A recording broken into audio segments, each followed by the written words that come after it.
What's up, people? And welcome to another Lee's Corner. What's going on, everybody? Today we got two topics that we're going to be talking about. It's going to dominate the whole show, and I'm sure it's going to get y'all talking. It's been all in the news and everywhere else. So let's just jump into this real quick. The first thing we're going to talk about that's been on the news for a while now is the subway strangler. That's the crime where the white Marine strangler choked out and killed a black transient on a subway. Yeah. Took them a couple weeks to actually detain this guy and for him to turn himself in to admit that he had created a crime. Yeah. Okay. Well, then we're going to talk about a white New York lawyer who pulled the wig off of a black singer in New York City just walking down the street. Yeah. Just felt entitled enough to pull her wig off her head for no apparent reason. That and more when we come back to Lee's Corner.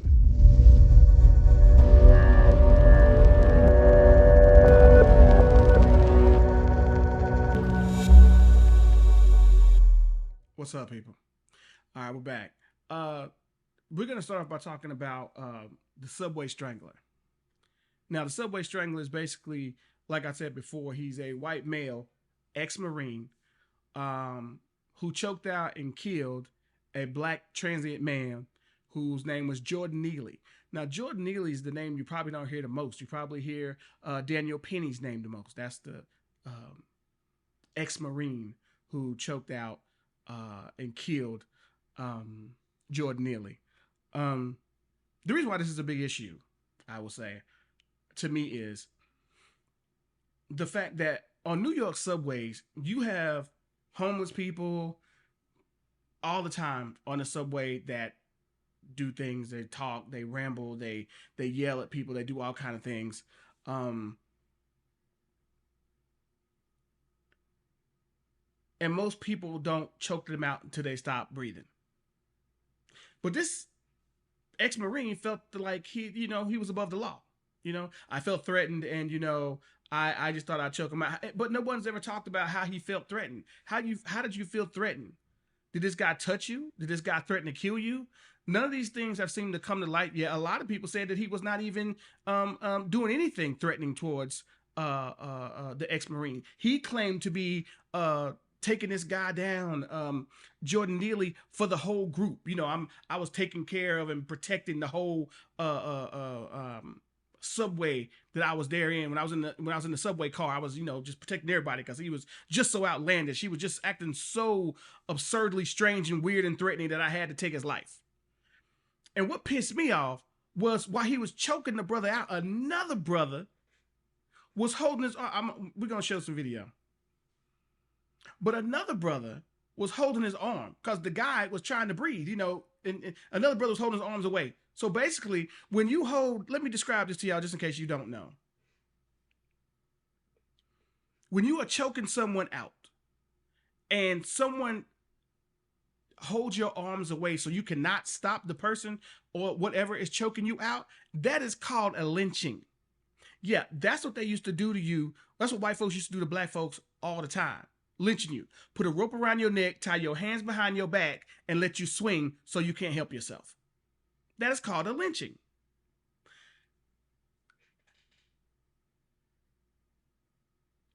The dude spoke to the cops after this thing and he was let go immediately.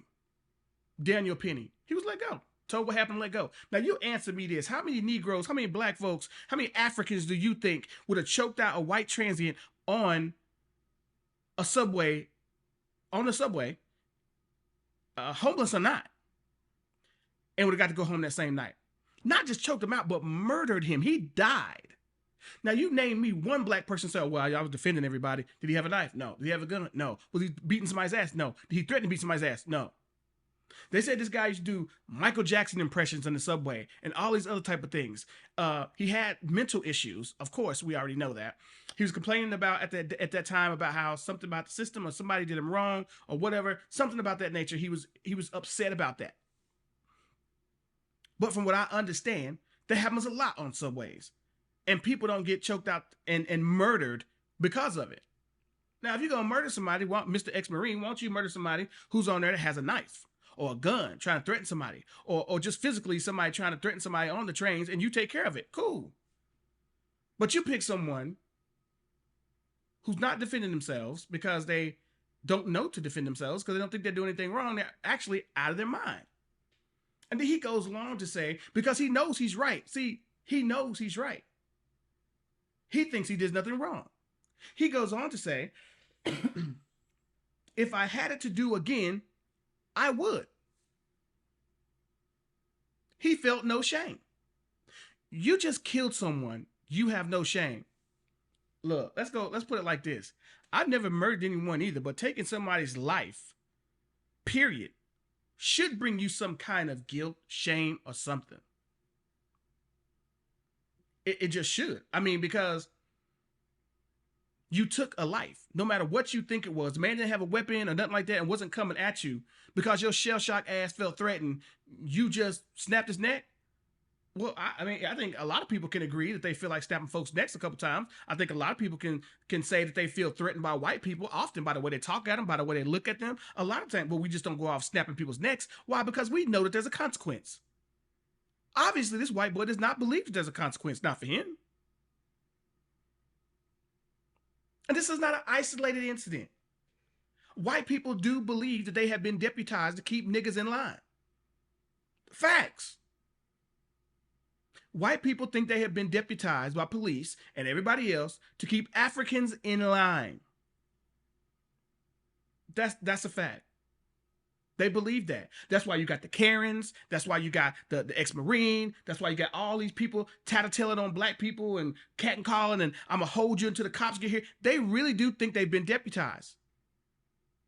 If we were to hold white people until and say we think they've done something, we were to hold them against their will till the cops come, the cops would arrest us for false imprisonment. Did you hold him against his will? Yes, sir. But we believed that he was doing a crime or in process of a crime, so we thought we'd just hold him here till you got here. Well, that's nice, but that's a crime in itself. Well, sir, I was just doing it for you, sir. I was just trying to make sure. Why the white boy gets a pat on the back and a trident. You know what I'm saying? He gets a pat on the back and a thank you for your service.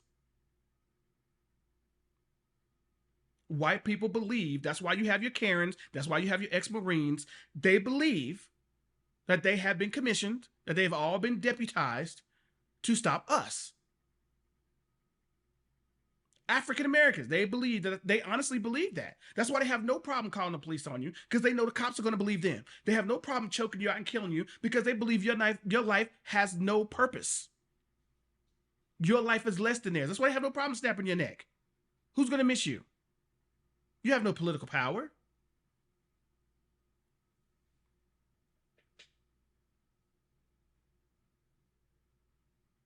Bad or not, white people feel like they are naturally deputized to keep black folks in line, African Americans in line. Sad, but true. And then I think it wasn't until people started really talking about this and really getting upset that he actually got brought in and actually charged. And let's see what the charge is. I want to see what the charge is. I don't have all the details in this case. I don't. I'm not going to lie to you. I don't have all the details in this case. But what we have heard, and there was supposedly no weapon, no nothing that would give you the right to snap somebody's neck. So I don't care if he deliberately said he did this.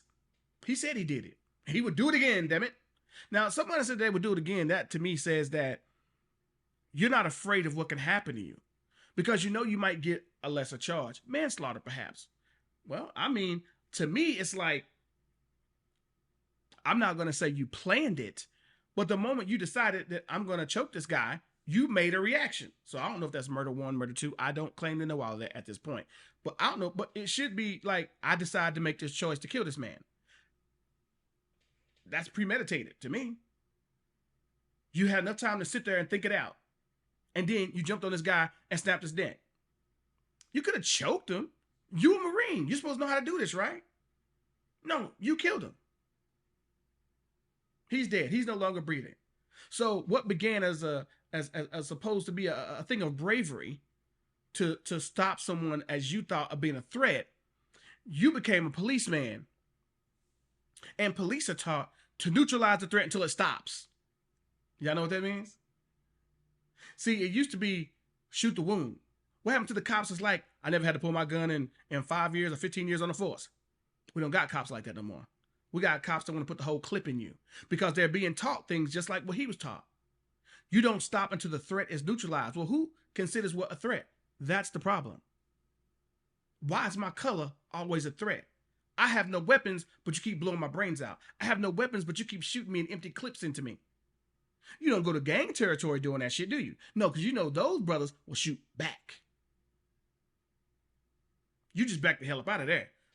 But what you will do is you will take to the streets to start killing innocent, unarmed African Americans because you can. That's not always going to be the case. That's not always going to be the case. And y'all better get ready for that. It's not always going to be the case. You best believe that. Black people just got to get tired of it enough to deal with you. I told everybody before, you want to deal with gun control, you want to deal with police not shooting us anymore, set a record for the most African Americans getting guns and legally, getting legalized guns. I guarantee you will put a stop to some of that. Yeah. Yeah, I guarantee you will put a stop to that. Because guns, police have, for the longest time, forever, have hid behind the badge.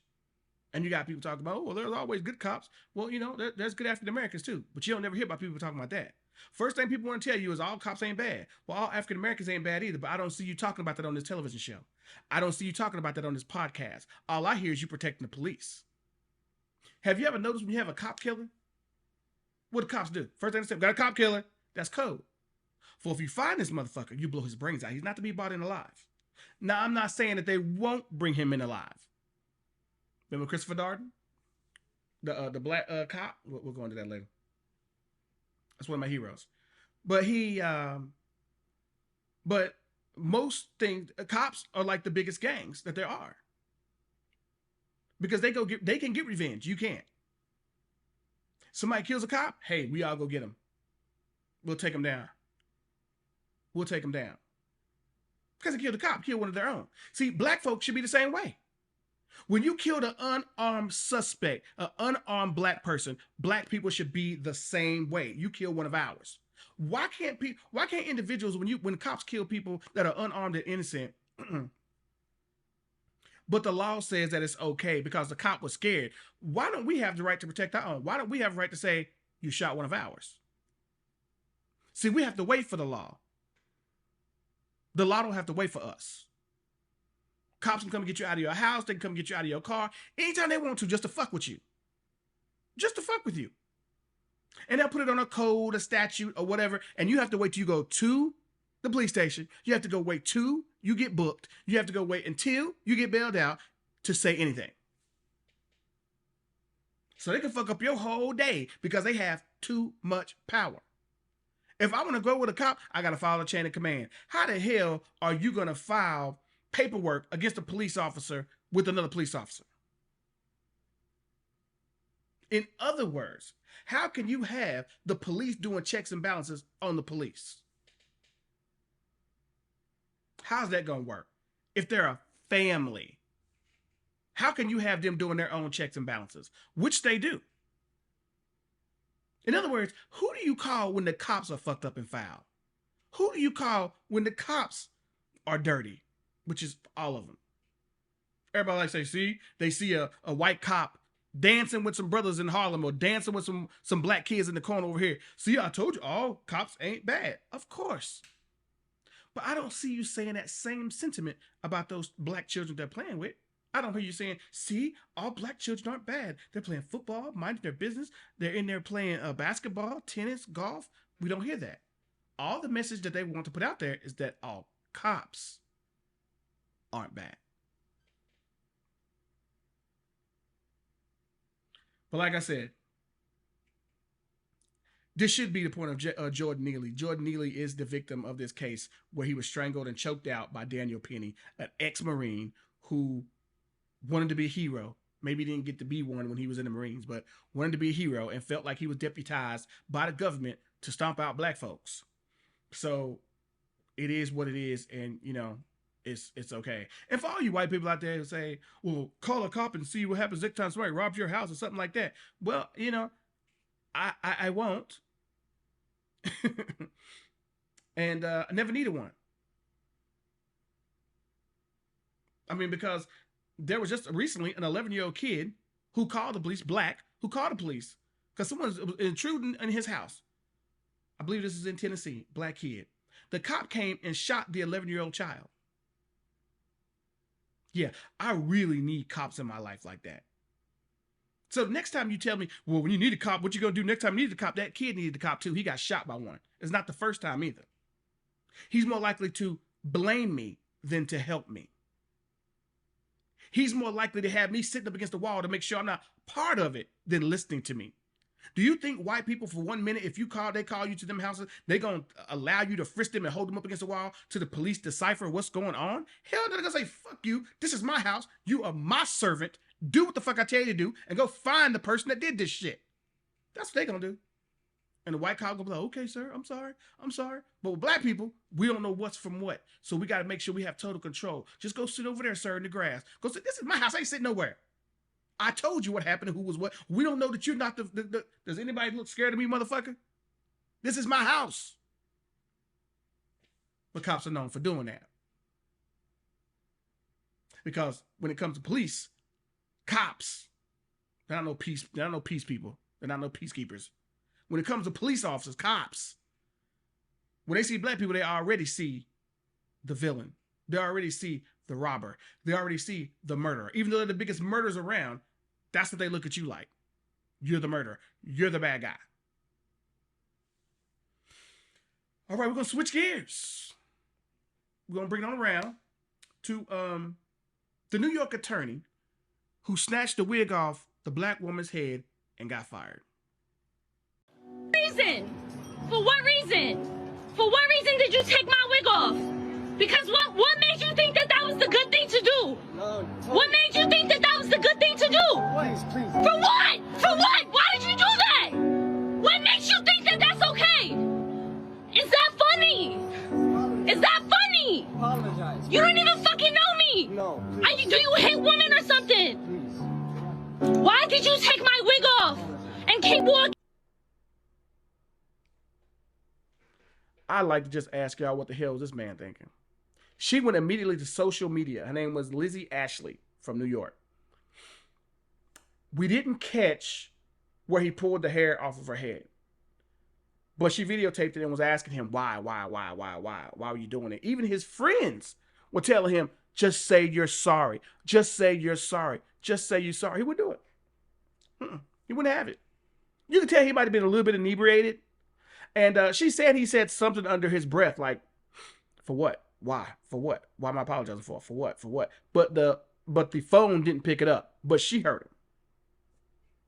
She went to social media, and his law firm fired him. Or said he didn't work there anymore. She also said that she could no longer talk about this because she was taking legal action. So I think it's very smart on her behalf. She needs to take legal action. Black people, you need to take legal action every time. I don't know what it is about white people thinking they can just touch you. They're the first ones to cry and call the cops if they even see us where they believe we don't belong. But they feel like they can touch us, touch our hair. They've always had an infatuation with black folks' hair. I don't know what this shit is, but it's like it's a sickness with white people when it comes to the infatuation of black people. Gotta touch your hair. Ooh, you look so shiny and magical. What the fuck do you want to touch my hair for? We animals to you. Why are you trying to fuck with me? Go to the other side of the street, leave me the fuck alone.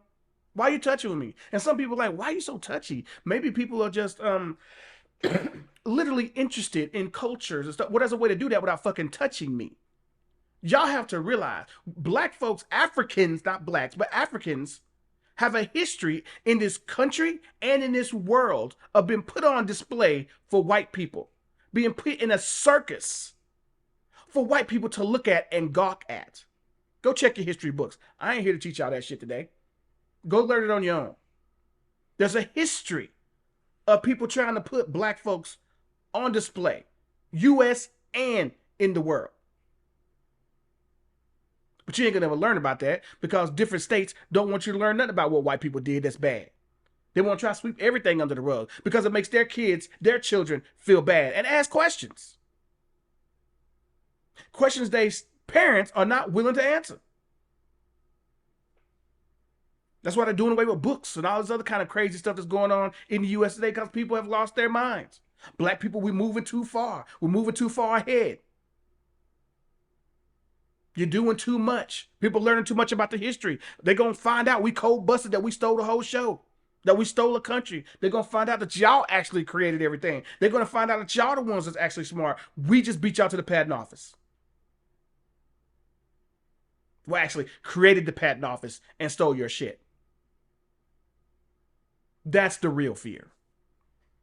So white people, stop trying to touch black people's hair. Please. Most people know this. And a black woman especially. What the hell are you trying to touch a black woman's hair for? And you're just gonna rip her hair off her head. What gives you the audacity? What gives you the thought process to think? It's that entitlement. That white entitlement that either one, we're not gonna do nothing about it, or two, I can just do what the fuck I want to do. It don't matter why. And so, like I said, you fuck with the wrong one. You lucky you just lost your job. You could have messed with a black girl that really fucked you up that night. I know you're a white man, but there's some black women out here that can go toe to toe. Some of them carry guns, knives. Be careful. Don't make the mistake this white boy made. Don't be foolish. Like I said, there's a history of putting African Americans on display for show and tell for white folks. We don't appreciate it.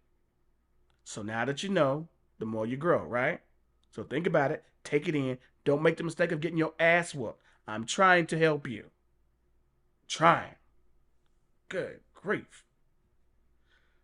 This brings me to my last and final point. All the things that I am telling you brings us to a collective at the end.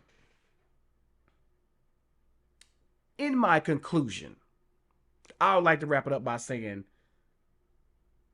the feeling of being deputized by police empowers white people to feel their true white privilege,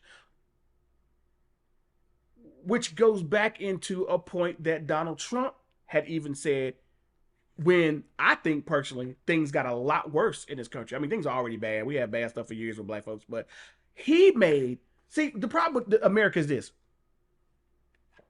You have crazies, but every once in a while, for a couple of years, they go underground. I'm not going to say they realized what they thought, what they was doing was wrong, but they realized that black folks ain't taking it, that your ass can go to jail, that your ass can get shot, that you can get fucked up. But when you get a crazy person that brings out and starts talking this craziness and this filth of make America great again and all this other kind of stuff that you see, remember how great America was? When crazies hear this type of stuff, they come out of the woodwork. You got congressmen and regular people, just average everyday people who feel like I can say what I want to say. I can call him a nigger. I can call the police on him, even if there's nothing to call the police on. I can try to outlaw books by black people. I can try to push it back to a time where blacks had to cross the street while we were on the main sidewalk. Wow, I can push it back to the time where I can kick a black person in the ass and they couldn't do anything about it. When they talk about make America great again, you got to listen to the people who are saying it. 70, 80-year-old white men. What do they remember? They remember when black people was just like that. When they were able to keep you doing what they wanted to do, and you know, we let in the immigrants that we wanted to let in. And for the rest of y'all had to jump and hop the fence and sneak your way in and all this other kind of stuff. But that's what Make America Great Again stands for. It also stands for the fact that everything you heard me say here today about the subway strangler, about the about the New York lawyer who snatched the wig off the girl's head, all that stuff in your Make America Great Again ideology, all that stuff they used to be able to do, and it was legal. And even if sometimes they got taken to court for it, it was literally a court of their peers. So not even a smack on the wrist. Just let go. Back then, it was like kicking a dog, which back then was okay. Now, kicking a dog can get you more time than shooting a black person. That's the world we live in. That's the fucked up world we live in. Now, don't get me wrong. I still love this world. I still love this world. My people built a beautiful country in the U.S. We built a beautiful country. Damn shame about the people. But we built a beautiful country. Even Donald Trump said it. You know, you African Americans built a beautiful country here. I mean, we all built it, but you guys really built this country, and you're just now starting to get credit for it. I hope you know that. Now, we all know this is, trying to kiss ass and placate us and all this other kind of stuff. We get it. But you are telling the truth. That's the one thing I can tell about Donald Trump. In cases where he is trying to garner your favor, he'll speak the truth. Just like when he talked to Bill Clinton's wife when he's running against her. He told the truth about the tax code. Yes, I use the tax code to my advantage. If you don't like it, change it. But you won't. Because the very people and the billionaires that give you money for your running for president, for your running for presidential bid, it'll have to change for them too. So he'll tell the truth. He'll tell you this whole thing is rigged, because it is. It's rigged for rich white people to stay on top. That's what it's rigged for. And for everybody else just to work their whole life, 40 or 50 hours a week, trying to get that money, trying to get this, never learning business and commerce themselves so they can become that part of the upper echelon. They just wait on their paycheck to rise. Well, everybody know in America, that's not how you get rich, on waiting on your paycheck to rise. Nobody has ever become a billionaire on waiting on their paychecks to rise. You have to get a business savvy, a business acumen. Go back to school, learn some real shit about businesses, diversity. Today, to be honest, you need 2-3 streams of income. If you want to be that billionaire or multimillionaire, you need 2-3 streams of income. Now, that's not for everybody. Everybody don't have a head for business. But I'm telling you, this is how it's worked out. This is how it is. Facts. So this Make America Great Again, this is what allows these crazies to come out and do stupid stuff like what they're doing now. Like I said, at least back in the day, they used to hide a little bit. Go away for 5 years, and then something explosive would happen and they jump out. But when you get people like Donald Trump or people like him to start talking to the masses, it allows the crazies to come out and they start doing this everyday bullshit that you see, these Karens who feel like the streets are theirs and no one else's. Just the sight of a black person deserves the cops to be called. I'm bird watching. Oh, he's trying to get at me. I'm selling water because I want to go to Disney World. Do you have a permit? Now, what the hell does she know legal? White folks, they get really legal on black people, don't they? Like they know the law. She's out here selling water. I bet she doesn't have a permit. But when little Andy does it and he's selling lemonade in on his lawn on the street by his house, that's just a sweet little boy selling lemonade. But once again, none of this is racist. And that's what I love about a lot of white people. First thing they always want to say, Lee, why is it always about race? I'm like, because it is. And it will always be about race.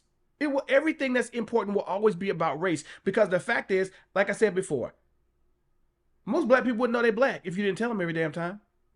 If you didn't treat them differently before because of their color, they wouldn't even know. But you make it an issue. We want to learn about ourselves? No. Why? Because it makes me feel bad about myself. I don't give a fuck. Our whole lives, we learned in history that we were invisible, except for when we were slaves. Nobody said nothing about how we felt. Nobody cared, not one bit, that we weren't allowed on the Titanic. But you gonna teach about the Titanic? I don't give a fuck about the Titanic. All y'all died. Woo. We weren't even allowed on the boat.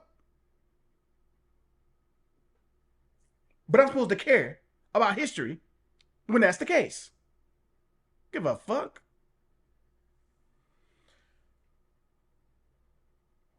Wow. That is my conclusion. I'd just like to say thank y'all for joining me today on Lee's Corner. We're going to have more topics for y'all pretty soon. I should be back in the next week or so. This has been really, really fun for me, guys. And I'm glad that y'all still tuned in. I really appreciate it. Don't forget to go check out Phoenix22risingproductions.com. I got more movies coming on there. Please feel free to go check it out, download. I got more stuff that I got to upload to it, so we're kind of in transition, but the movies that are up there are still up there for y'all to buy. I would also like to say, if you would like to go to LeeBumgarner@youtube.com, please subscribe, and you can get more of Lee's Corners, maybe some that you have missed. Check it out, Lee's Corner or Phoenix 22 Rising on YouTube.